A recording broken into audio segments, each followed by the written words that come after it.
Salut tout le monde, c'est Jumpnapfan, j'espère que vous allez bien. Et aujourd'hui, première chose à dire, j'ai un rhume, donc j'ai une voix un peu bizarre, mais c'est pas grave, ce n'est pas le sujet de la vidéo, mais bien un jeu que j'adore. Ce jeu, si je devais le mettre dans mon top 3 de mes jeux préférés, je le ferais. Il s'agit de Mount & Blade Warband. Ce jeu est assez passé inaperçu lors de sa sortie en 2009-2010, je sais plus vraiment, mais il faut dire, c'est vraiment une de ces perles dont l'on voit pas assez. Moi, sérieusement, j'adore ce jeu. Ce jeu, en fait, est un action RPG qui mêle la stratégie et le RPG classique. En gros, on est un personnage au choix. Oh non, en fait, on est ce qu'on veut, on fait ce qu'on veut, il n'y a pas de fin, il n'y a pas de début. Bon, il y a un début, mais il n'y a pas de fin. C'est ce genre de sandcast, en fait, bac à sable. On peut y faire ce qu'on veut, on n'a pas de quête, on n'a même pas une quête principale à la Skyrim. Et les différences entre Skyrim et ce jeu Mount & Blade sont énormes. Déjà, première chose, Mount & Blade Warband n'a jamais excellé de fait de sa capacité graphique. C'est assez moche, même pour 2010. Franchement, je pense que c'était vraiment la chose pourquoi ça n'a pas été le jeu de l'année, mais moi j'adore ce jeu. Pourquoi j'adore? Sans doute pas parce qu'il est parfait, mais sans doute aussi à cause de ses défauts. C'est comme ça qu'on peut avoir un jeu préféré. Le jeu parfait n'existe pas. Et ce jeu, on a vraiment envie de continuer d'y jouer. Et on y prend du plaisir. On ne rage jamais. Comment expliquer ça? Donc, en fait, on est un personnage qu'on crée soi-même, avec le passé qu'on peut choisir soi-même. Bien entendu, comme tous les RPG, on choisit aussi sa classe, enfin, on choisit ses forces, par exemple, l'intelligence, la force, le charisme, etc., etc. Aussi des capacités, par exemple, des capacités d'avoir plus de troupes. Et oui, car en plus d'être un RPG normal, ce RPG permet d'avoir des troupes et de mener des batailles jusqu'à 200 personnes à la fois, voire plus. Et aussi faire des sièges, des grandes batailles, etc. etc. Et c'est ça que j'adore, c'est mêler le RPG, la stratégie, c'est vraiment un truc que j'apprécie énormément. En fait, on commence tout seul dans une ville au choix entre 6 cultures différentes réparties sur la carte, toutes inspirées, on va dire, de civilisations plus ou moins européennes. Donc vous avez les civilisations européennes centrales, le royaume de Sphaidia, donc c'est, on va dire, la culture médiévale française, allemande, anglaise mélangée. Vous avez le royaume du Nord qui ressemble un peu aux Vikings, un royaume qui ressemble au royaume des Huns ou des Mongols, un royaume qui ressemble plus aux Turcs, etc., etc. Un autre royaume qui ressemble plus au Maroc et à l'Espagne médiévale, etc., etc. Donc on a vraiment beaucoup de choix. Et au fur et à mesure qu'on continue dans le jeu, on amasse de plus en plus d'argent, on monte de plus en plus en expérience et on peut amasser des troupes. Puisque des troupes, on peut soit prendre des mercenaires dans une taverne de chaque ville, puisque oui, comme dans Skyrim, on peut rentrer dans chaque ville, acheter des objets bien entendu, mais aussi tout simplement recruter des mercenaires ou bien aller tout simplement dans des villages recruter des volontaires. Mais ce n'est pas tout, car bien entendu votre personnage peut être amélioré au fur et à mesure qu'il gagne de l'expérience, mais aussi vos troupes. En fait, vous pouvez commencer en tant que... vos soldats peuvent être simplement des volontaires au début, ce qui est vraiment une unité pourrie, ils ont à peine une épée, parfois ils ont même seulement une fourche. Ils peuvent monter jusqu'au grade de chevalier.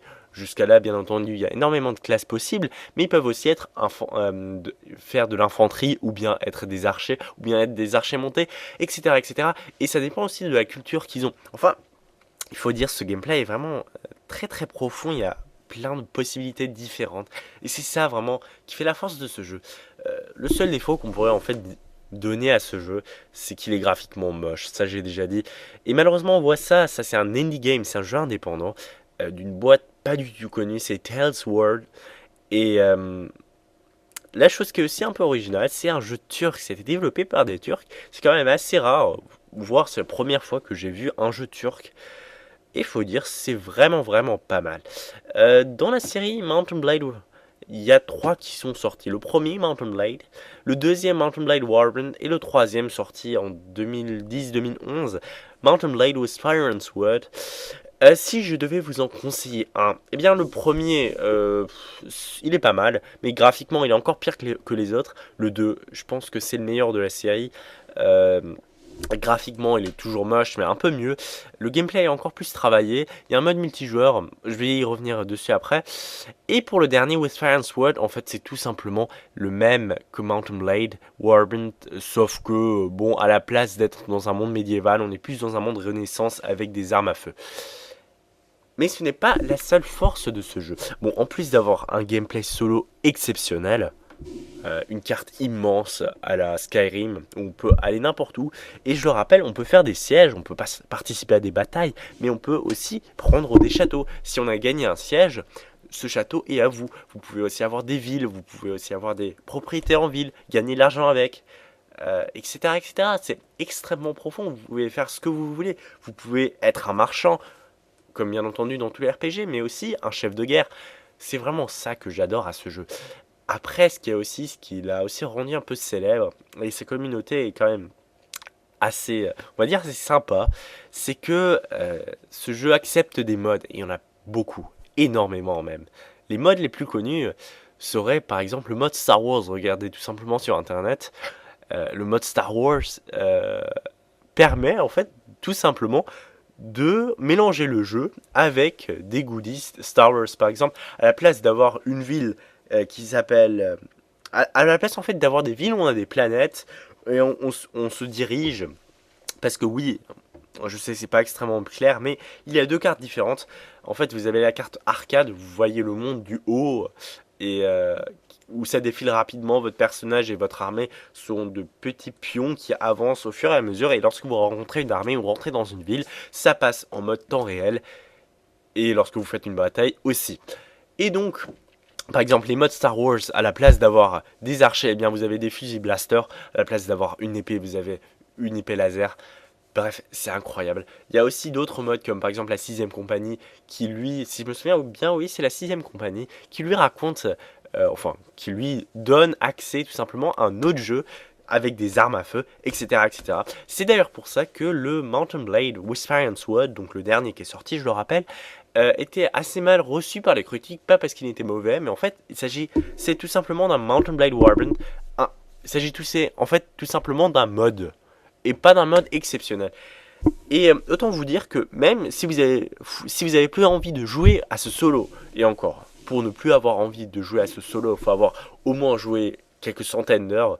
Déjà, vous pouvez aller en multijoueur. Bon, personnellement, le multi ne m'a pas énormément plu. Il s'agit tout simplement de batailles, de sièges, et oui, de batailles, de sièges, tout simplement, qu'on peut jouer contre d'autres joueurs en temps réel. Il faut dire que les combats sont très très bien faits. On va pas dire aussi réaliste, je dirais. Bien que graphiquement ça soit moche, on peut choisir énormément d'armes. Et par exemple, il y a tous ces petits détails qui donnent la force de ce jeu. Par exemple, lorsque vous tendez un archer, oui, un archer. Bon, enfin, si vous êtes un archer et vous prenez un arc et des flèches, si vous le tendez, eh bien, le réticule, au fur et à mesure que vous attendez, va s'ouvrir. Vous serez de moins en moins précis, ce qui est totalement normal puisqu'on fatigue. Et ce genre de choses, ça fait vraiment la force de ce jeu. Bien entendu, il y a aussi des arbalètes qui permettent d'être plus précises et qui donnent une plus grande portée qu'un arc, mais prennent beaucoup plus de temps à être rechargés. Parmi les armes, il y a énormément d'armes. Les armures, il y en a beaucoup, beaucoup, beaucoup. Bref, ce jeu est vraiment, vraiment beau. Et ce jeu, on y prend un plaisir à jouer. Ce n'est pas un Call of Duty. Je n'ai jamais rage quit sur ce jeu. Je n'ai jamais ragé sur ce jeu. Même en multi. Et franchement, ce jeu est superbe. Surtout qu'il ne coûte pas cher du tout même. On va dire qu'on peut trouver Mountain Blade Warband, donc le 2, pour une dizaine d'euros neufs. Et With Fire and Sword, on peut le trouver à 30 € avec le Mountain Blade Warband ensemble. Et encore, si vous n'avez pas envie d'acheter, outre l'illégalité, je vais pas m'avancer là-dessus, vous pouvez aussi tout simplement aller sur Steam et télécharger la démo qui vous permet d'avoir en fait le jeu totalement gratuit jusqu'au niveau 10 si je me souviens bien, donc à la World of Warcraft par exemple. Mais bon, je rappelle, c'est un RPG offline, hein. Et sérieusement, essayez-le. Dites-moi ce que vous en pensez. Ce jeu est vraiment beau. Si j'ai oublié des choses et qu'il y a des personnes qui s'y connaissent plus que moi, mettez-le dans le commentaire. Ça me ferait beaucoup plaisir d'avoir des retours là-dessus. Et sur ce, j'ai envie de vous dire ciao tout le monde.